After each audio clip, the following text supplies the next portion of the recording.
Me and my husband had been living in our house for almost 10 years at this point. We had never had any problems with any of our neighbours, but that all changed one summer. The house next door to us was always rented out, so our neighbours changed every few years or so. This summer, a new couple had moved in. They were very odd. They didn't say much to us, and they generally kept to themselves. They had near to zero social skills. One very strange thing they both did was that they used to stare at us almost constantly, like they were watching TV or something. They would stare through their blinds at us any time that we were in the garden or going in or out of our house. It got so bad that I would not even look at their direction when I came home from work because I just knew they would be there, looking at me. Things only became worse as their obsession with us grew. One day when I was gardening, I noticed that someone had put peepholes into our fence in our backyard. After a further inspection, I noticed something different with our neighbour's shed that looked onto our garden. They had added a one-way mirror where the window used to be. They must be looking at us through there to get a closer look at us in our garden. They had taken this to a whole new level. After a collection of incidents, I phoned the police. The police went round to their house and afterwards promised us that our neighbours would stop staring at us. I felt kind of relieved, to be honest, that it had been so easy to resolve. Sadly, this was just the beginning of the madness. I came home from work one evening. I felt extremely relieved as I walked into my house. I noticed the neighbours were not staring at me. However, when I opened my front door, something felt very wrong. I had the feeling that someone had been there. I noticed things had been moved. Things that had been in the same place for years were now in other parts of the house. I slowly walked through the house, checking the rooms as I went. Someone has definitely been here, and still might be here now. I began walking up the stairs. As I got onto the first landing, I noticed the landing window was open. What was truly shocking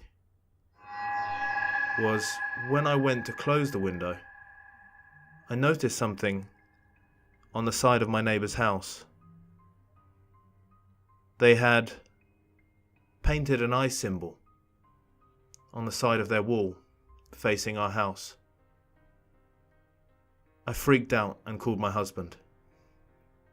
A few weeks went by. There had been no new problems with the neighbours. I had, however, begun to notice clicking sounds, and that things had definitely been moved around. I was cooking in my kitchen one evening, and when I looked up, I saw a black ball sticking out the side of one of our ornaments. I picked it up. I almost screamed as I realised what it was. It was a hidden camera. I checked the rest of the house and began finding more of them. There was almost one in every room. I quickly called my husband and he came straight home from work. We went next door together to confront our neighbours. When we got to their front door, we saw that their door had not been closed properly. We pushed the door and slowly went inside. The house looked deserted. They had already left, probably that same day. We saw a monitor in the corner of their living room. It had an image of inside our house on the screen. In other rooms, we found photos of us hung up all over the place, with weird scribbling and writing on them, such as "Eat it" and "I can see you." We phoned the police. The police later caught the couple. They are now serving time. We get nervous now every time a new neighbour moves in. I'm a single parent dad. My son at the time was only 9 years old. I worked from home and used to balance looking after my son after school with Skype meetings and constant work emails. I was always very wary because we had this guy that lived down the street.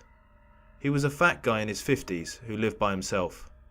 He was a very weird character, and the police would regularly come and visit his house for some reason. He used to work in a school, but the rumour on the block was that he'd been fired for inappropriate behaviour with the pupils.